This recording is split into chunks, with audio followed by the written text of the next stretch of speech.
જેમાં સિલેબસ મુજબના તમામ ટોપિકના પરીક્ષામાં પૂછાઈ શકે તેવા 50 પ્રશ્નોનો સમાવેશ કર્યો છે। તો તમામ પ્રશ્નો ખાસ જોઈ લેજો, તેમજ વિડીયોને લાઈક કરજો, શેર કરજો અને ચેનલને સબસ્ક્રાઇબ પણ કરી લેજો। પહેલો પ્રશ્ન છે, મોટર વ્હીકલ એક્ટ 1988 ની કલમ 129 મુખ્યત્વે શેના વિશે છે? મોટર વ્હીકલ એક્ટ 1988 મુજબ કલમ 129 છે એ શેના માટે છે? કલમ નંબર 129 એ મોટરસાયકલ પર ડ્રાઇવિંગ દરમિયાન હેલ્મેટ અંગેની જોગવાઈ કરે છે, એટલે એનો જવાબ થશે ઓપ્શન બી, પ્રોટેક્ટિવ હેડગેર।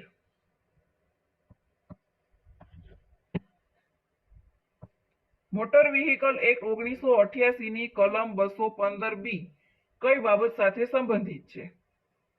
કલમ નંબર 215 ની પેટા કલમ બી છે એ નેશનલ રોડ સેફટી બોર્ડની રચનાની જોગવાઈ કરે છે, એટલે ઓપ્શન બી કે national road safety board.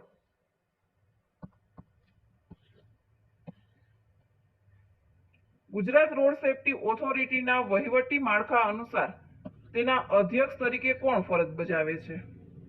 Gujarat road safety ઓથોરિટીના વહીવટી માળખા અનુસાર તેના અધ્યક્ષ તરીકે માર્ગ અને પરિવહન મંત્રી છે એ ફરજ બજાવે છે।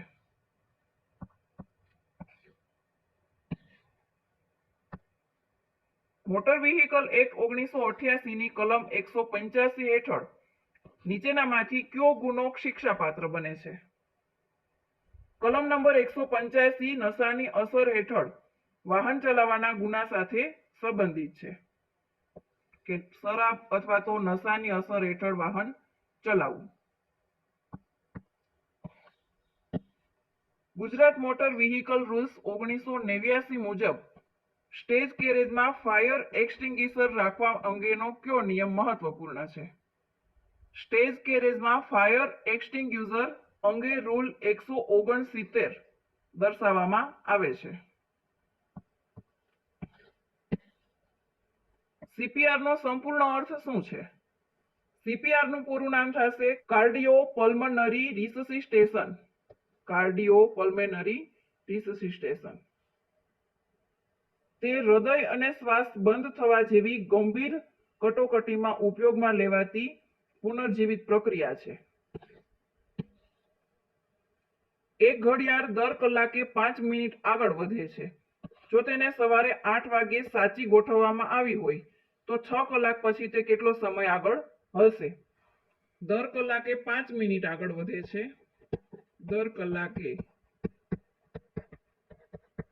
5 મિનિટ આગળ વધે તો 6 કલાકમાં કેટલી થશે? તો 6 કલાકે કેટલી આગળ વધશે? એટલે કે 5 ગુણ્યા 6 એટલે થશે 5 6 30 30 મિનિટ આગળ હશે। તો 6 કલાક પછી તે 30 મિનિટ આગળ હશે।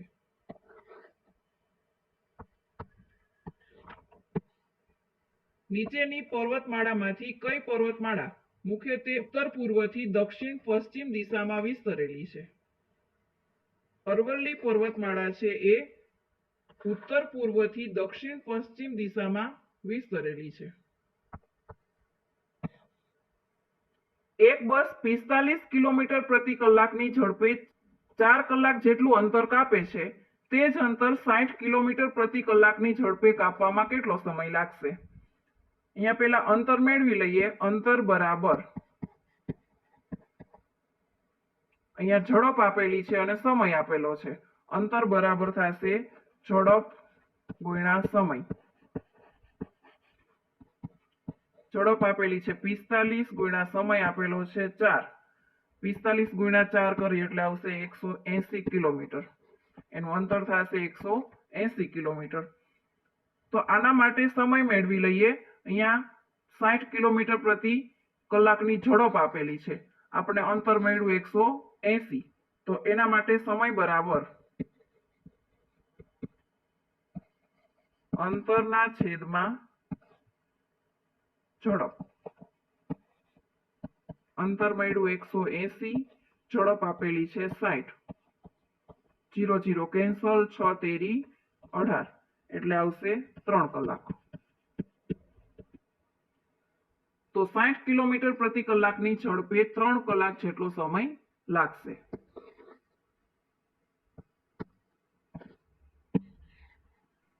લેટરાઇટ માટી સામાન્ય રીતે કયા પ્રકારના પ્રદેશોમાં વિકસે છે? વધુ વરસાદ અને ઊંચા તાપમાનવાળા પ્રદેશમાં લેટરાઇટ માટીનો વિકાસ થાય છે.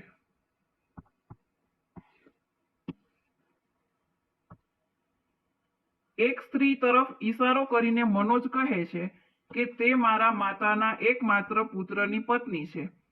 તો તે સ્ત્રી મનોજ સાથે કયા સંબંધમાં હશે?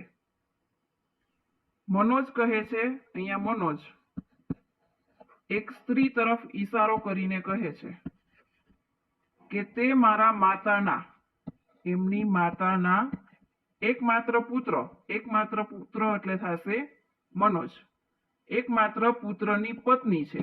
આ સ્ત્રીને કહે છે, તો સ્ત્રી છે એની થશે પત્ની.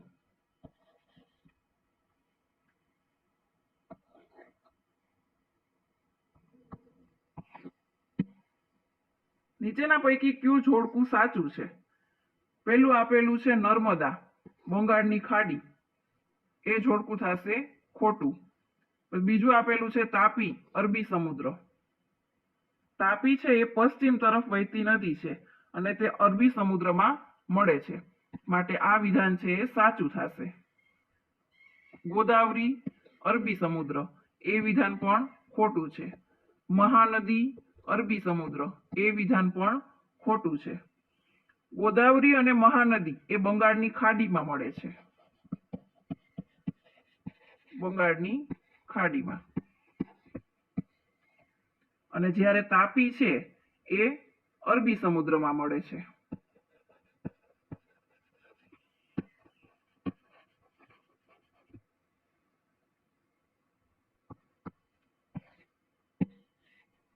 આગળનો પ્રશ્ન છે 6 અને 20 વાગ્યે કલાક અને મિનિટના કાંટા વચ્ચેનો નાનો ખૂણો કેટલો હશે?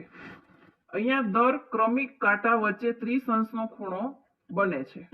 દર ક્રમિક કાંટા વચ્ચે 12 અને 1 ની વચ્ચે પણ 30 અંશ, 1 અને 2, એવી રીતે દર ક્રમિક કાંટા વચ્ચે 30 અંશનો ખૂણો બને છે. મિનિટ કાંટો છે 60 મિનિટ પૂર્ણ કરે, મિનિટ કાંટો છે 60 મિનિટ ચાલે ત્યારે કલાક કાંટો છે એ 30 અંશ થશે. અહીંયા ત્રિરાશિ મૂકીએ.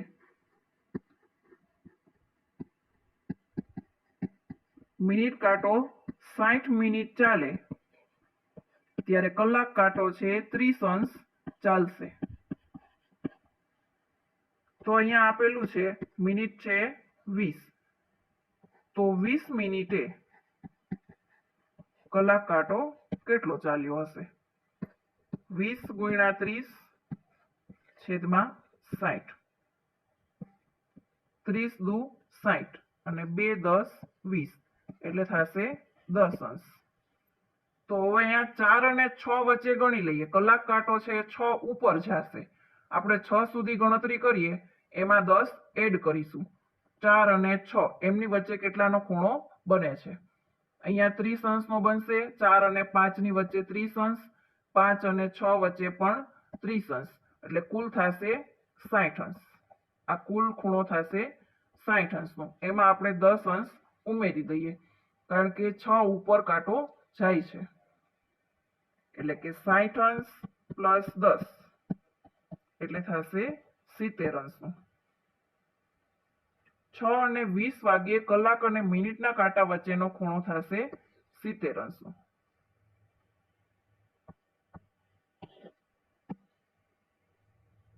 ગુજરાતના સ્વાતંત્ર્ય સંગ્રામના સંદર્ભમાં ખેડા સત્યાગ્રહ મુખ્યત્વે કઈ બાબત સાથે સંબંધિત હતો?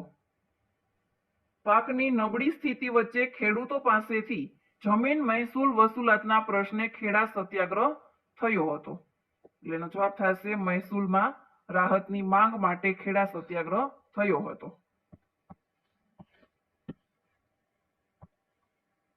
શ્રેણી પૂર્ણ કરો. 2, 6, 12, 20 અને 30.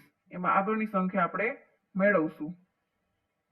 બંને વચ્ચેનો તફાવત જોઈએ. પહેલી સંખ્યા અને બીજી સંખ્યા. પહેલી સંખ્યા છે 2, બીજી સંખ્યા આપેલી છે 6. તો 6 - 2 એમનો ડિફરન્સ થશે 4 નો. 12 - 6 એમનો ડિફરન્સ થશે 6. 20 માઇનસ 12 એમનો ડિફરન્સ થશે 8 નો. 30 માઇનસ 20 એમનો ડિફરન્સ થશે 10 નો. એટલે કે ડિફરન્સમાં 4, 6, 8 અને 10 બે પ્લસ થતા જાય છે. એટલે કે આગળની સંખ્યા આવશે 12. તો 30 માં 12 ઉમેરીએ ત્યારે આની સંખ્યા આપણને મળશે 30 પ્લસ 12 એટલે થશે 42. તો આગળની સંખ્યા હશે 42. અકબરની સુલહે કુલ નીતિનો મુખ્ય અર્થ શું હતો?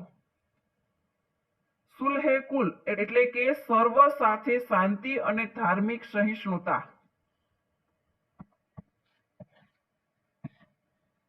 3:5 ના ગુણોત્તરમાં કુલ રકમ ₹640 હોય તો નાનો ભાગ કેટલો હશે? તો પહેલા આપણે કુલ ભાગ મેળવીએ. 3/5 એટલે કે કુલ ભાગ થશે, કુલ ભાગ બરાબર 3 + 5 એટલે થશે 8. કુલ ભાગ 8, એમાં નાનો ભાગ આપણે મેળવવાનો છે. નાનો ભાગ બરાબર, આમાં નાનો ભાગ આપેલો છે 3. કુલ રકમ આપણને આપેલી છે 640, એના ગુણ્યા નાનો ભાગ અને છેદમાં કુલ ભાગ. કુલ ભાગ છે 8. 8 × 8 = 64 ને 8 તેરી 24 ને 1 0 એટલે નાનો ભાગ થશે ₹240 ના.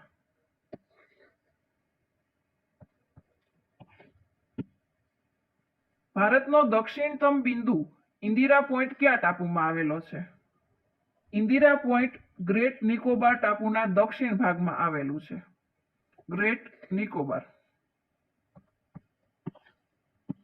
એક વ્યક્તિ પૂર્વ તરફ મોઢું રાખીને ઊભો છે, તે ડાબી તરફ વળે અને પછી ફરી ડાબી તરફ વળે તો હવે તેનું મોઢું છે એ કઈ દિશામાં હશે? આપણે જોઈએ ઉત્તર, દક્ષિણ, પૂર્વ અને પશ્ચિમ. અહીંયા એક વ્યક્તિ ઊભો છે, તેમનું મોઢું છે એ પૂર્વ બાજુ છે, તો તે ડાબી તરફ વળે છે. અહીંયાથી ડાબી તરફ થશે એટલે ઉપર થશે, ઉત્તર બાજુ. પછી ફરી ડાબી તરફ વળે છે, અહીંયાથી પાછું એનું મોઢું છે ઉત્તર તરફ, ત્યાંથી ડાબી બાજુ એટલે આ સાઈડ થશે. તો હવે તેનું મોઢું છે એ કઈ દિશામાં થશે? આ સાઈડ થશે પશ્ચિમ દિશા. એટલે એનો જવાબ થશે પશ્ચિમ. MS એક્સેલમાં રો અને કોલમના ઇન્ટરસેક્શનને શું કહેવામાં આવે છે? MS એક્સેલમાં રો અને કોલમ જ્યાં મળે છે તે સ્થાનને કહેવામાં આવે છે સેલ. ભારતીય બંધારણનો કયો અનુચ્છેદ સમાનતાના અધિકાર સાથે સંબંધિત છે? આર્ટિકલ 14 છે એ કાયદા સમક્ષ સમાનતા અને કાયદાનું સમાન રક્ષણ આપે છે. આર્ટિકલ 14.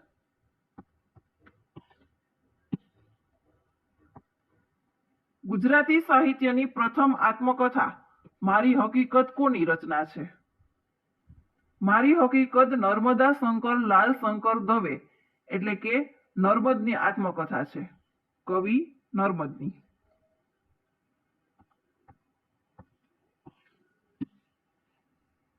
ત્રણ સંખ્યાઓનો ગુણોત્તર આપેલો છે 2:3:5 અને એમનો સરવાળો છે 200. તો સૌથી મોટી સંખ્યા કેટલી હશે? અહીંયા પહેલા આપણે કુલ ભાગ મેળવી લઈએ. કુલ ભાગ બરાબર 2 + 3 + 5 એટલે થશે 10. કોઈ એક ભાગ બરાબર તેમનો સરવાળો 200 એના છેદમાં કુલ ભાગ એટલે થશે 20. એક ભાગ થયો 20. એમાં આપણે સૌથી મોટી સંખ્યા મેળવવાની છે. સૌથી મોટી સંખ્યાનો ભાગ, સૌથી મોટી સંખ્યા છે 5. તો સૌથી મોટી સંખ્યા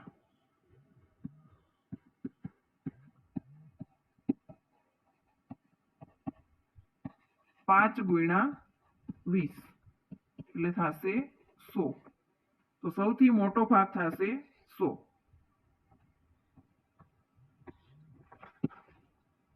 અંધારામાં તીર મારવું એમનો અર્થ શું થશે? અંધારામાં તીર મારવું એટલે કે અજાણતા અંદાજે પ્રયત્ન કરવો. અજાણતા અંદાજે પ્રયત્ન કરવો.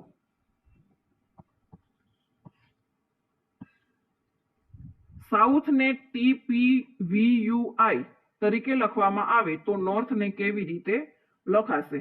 અહીંયા પહેલા આપણે જોઈએ, એસ પછીનો અક્ષર થશે ટી, ઓ પછી પી, યુ પછી વી, ટી પછી યુ અને એચ પછી આઈ આવે છે. એટલે કે તરત પછીનો મૂળાક્ષર આવેલો છે, તો આપણે નોર્થને કઈ રીતે લખીશું? NORTH. એન પછીનો મૂળાક્ષર આવશે ઓ, ઓ પછી પી, આર પછી એસ, ટી પછી યુ અને એચ પછી આવશે આઈ. તો આપણો જવાબ થશે OPSUI, જે ઓપ્શન એ માં આપેલું છે.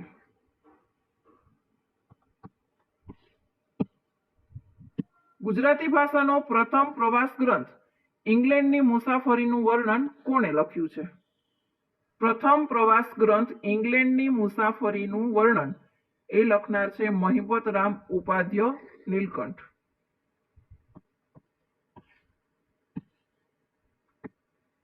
નાલંદા વિશ્વવિદ્યાલય પ્રાચીન ભારતમાં મુખ્યત્વે કયા પ્રદેશમાં આવેલું હતું?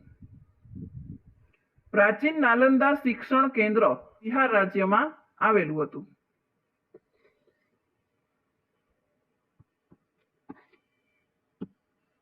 નાક કપાવવું રૂઢિપ્રયોગનો યોગ્ય અર્થ શું થશે? નાક કપાવવું એટલે થશે અપમાન થવું.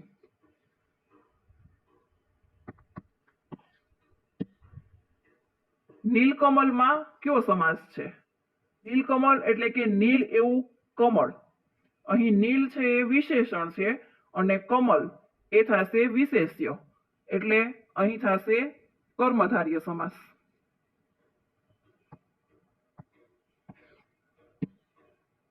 પાવર પોઈન્ટમાં શરૂઆતથી સ્લાઇડ શો શરૂ કરવા માટે સામાન્ય રીતે ફંક્શન કી કઈ વપરાય છે? પાવર પોઈન્ટમાં શરૂઆતથી સ્લાઇડ શો શરૂ કરવા માટે F5 ફંક્શન કી વપરાય છે. 1857ના બળવાના સમયે ભારતના અંતિમ મુઘલ સમ્રાટ કોણ હતા? 1857ના બળવાના સમયે અંતિમ મુઘલ સમ્રાટ હતા બહાદુર શાહ જફર. જે જોઈ ન શકાય એમના માટે યોગ્ય શબ્દ કયો છે? જોઈ ન શકાય કે જે દ્રષ્ટિથી જોઈ ન શકાય તેમને કહેવામાં આવે છે અદ્રશ્ય. ક્યુઆર કોડમાં ક્યુઆર નું પૂરું નામ શું છે? ક્યુઆર નું પૂરું નામ થશે ક્વિક રિસ્પોન્સ. Quick response.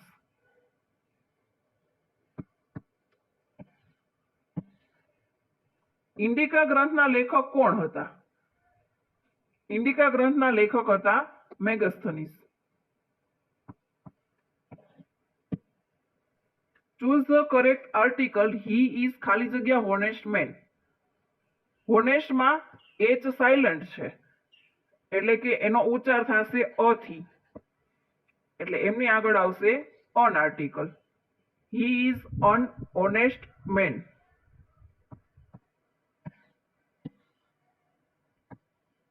ભારતની સૌથી લાંબી દ્વીપકલ્પીય નદી કઈ છે? ભારતની સૌથી લાંબી દ્વીપકલ્પીય નદી છે Godavari.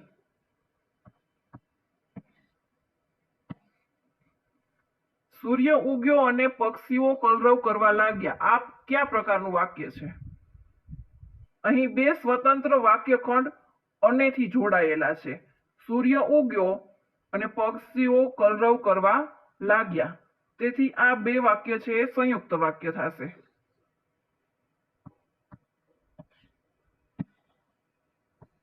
Change into indirect speech. He said I am busy. વાક્ય આપેલું છે એનું આપણે ઇનડાયરેક્ટમાં રૂપાંતર કરવાનું છે. અહીંયા હી સેડ એટલે કે સેડ આપેલું છે એ ભૂતકાળમાં હોવાથી એમનું થશે વોઝ. અને આઈ નું થશે હી. એટલે વાક્ય બનશે he said that he was busy. નિર્મળનો સમાનાર્થી શબ્દ કયો છે? નિર્મળ એટલે થશે સ્વચ્છ. હાયર લેવલ લેંગ્વેજમાં લખાયેલા પ્રોગ્રામને મશીન લેંગ્વેજમાં અનુવાદ કરવા માટેના વિશિષ્ટ પ્રોગ્રામને શું કહેવામાં આવે છે? હાયર લેંગ્વેજમાં લખાયેલા પ્રોગ્રામને મશીન લેંગ્વેજમાં અનુવાદ કરવાની પ્રક્રિયાને કહેવામાં આવે છે ટ્રાન્સલેટર.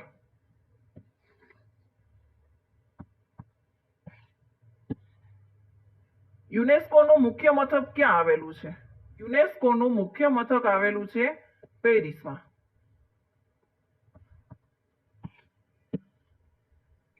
ઉન્નતિનો વિરુદ્ધાર્થી શબ્દ કયો છે? ઉન્નતિ એટલે પ્રગતિ અથવા તો વિકાસ અને એમનો વિરુદ્ધાર્થી થશે અવગતિ. અવગતિ એટલે કે નીચે જવું, અધોગતિ.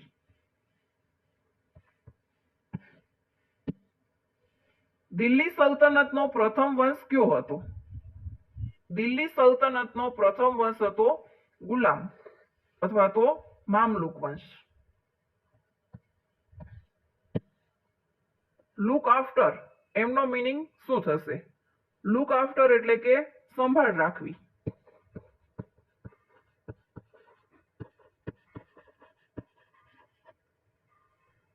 અને એમનો મીનિંગ થશે ટેક કેર ઓફ.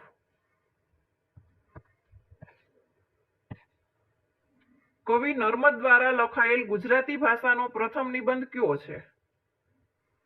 મંડળી મળવાથી થતા લાભ એ કવિ નર્મદનો પ્રથમ નિબંધ છે.